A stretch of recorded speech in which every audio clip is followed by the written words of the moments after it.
We're joined via Zoom by Media Relations Officer for the Department of Basic Education, Mr. Terrence Khala. A warm welcome to you and thank you very much for joining us here on SABC News, sir.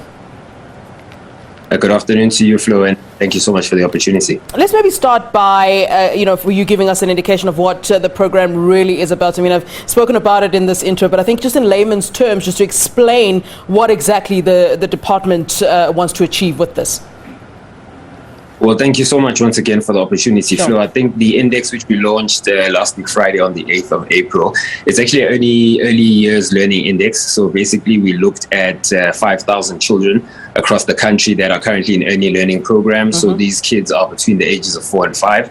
And unfortunately, what we have established through the index is that around 65% of young children between the ages of 4 and 5 are unfortunately not performing at the requisite levels, nor are they growing at the requisite levels. So this unfortunately then gives us an indication of just the size of the challenges that we have within the basic education sector, as we've now obviously taken full custodianship of early childhood development. And I think these are the kind of data-driven initiatives really and responses that will allow us to really be able to build in and inculcate and capacitate the system better, really informed by some of the statistics and the data that's then come out of the indexes such as this.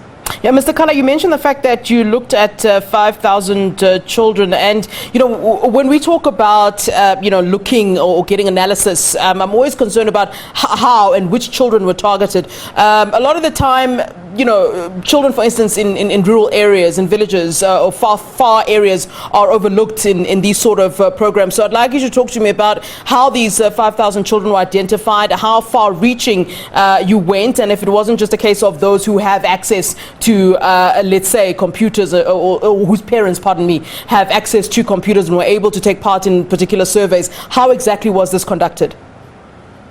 Well, I think you and the nation will be happy to note, Flo, that we actually went across the entire spectrum of the sector. So this deals with quintiles from 1 to 5. So you might understand that quintile 5 being your most affluent centers, whereas quintile 1 would be your more less affluent centers. So obviously with that 5,000, the spread was very balanced in terms of making sure that we could look at centers that really touched needs from those that were really the most affluent to those that weren't. I think this is also coming out in some of the statistics that we've also been able to establish, and some of the feedback that we've got as well coming out of the index as well. I mean, in looking as well at the fact that 1 in 4, around 25% of children are actually not growing at the requisite levels. They're actually showing cases of long-term malnutrition. And I think this is also one of the things that will also then inform us as a department in terms of looking at really how do we go into this space and really make sure that we can put some of the systems that are already existing within the basic education sector, for argument's sake, something like the National School Nutrition Program, and make sure that that then augments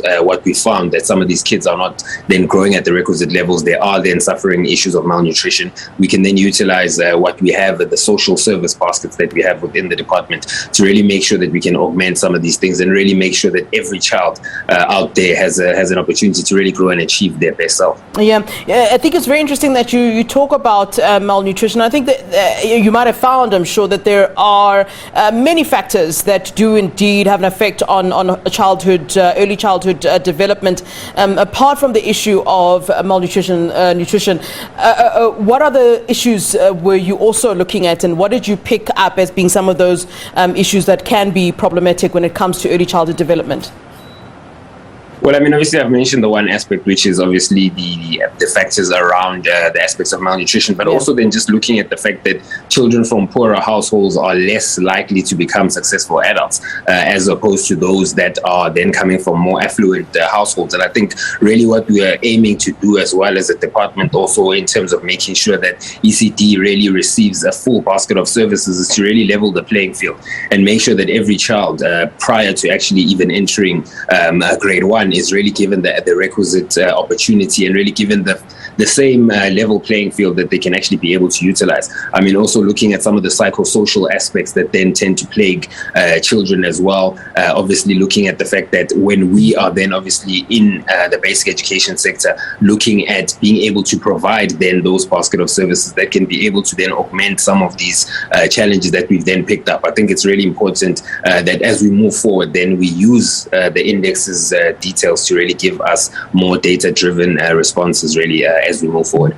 Look, I think the program is quite commendable, but one would want to ask the question why it's taken so long to implement such an initiative, given the fact that the foundation is the most important phase of early childhood development.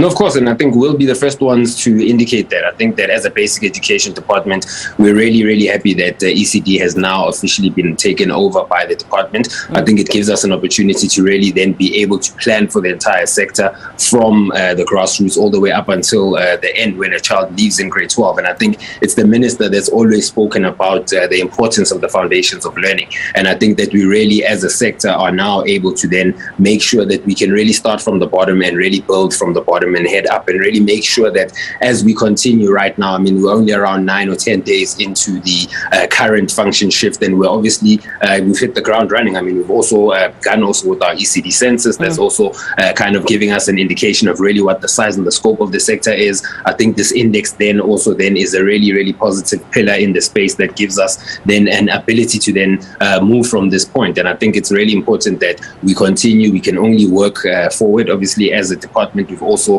continue to partner with our sister departments, the Department of Social Development, the Department of Home Affairs as well, in terms of really making sure that we can really holistically adequately service this sector. And I think from here on out, as a basic education department, we're really looking forward and we're really excited to make sure that we can really produce and provide all the services that are really requested and required by the ECD space and really improve the space to give every child out there an equal opportunity to really succeed and become the best South African citizen they possibly can be. All right, Terrence, thank you very much for your time. Then we appreciate it. Terrence Khala is the Media Relations Officer at the Department of Basic Education. Many thanks, sir.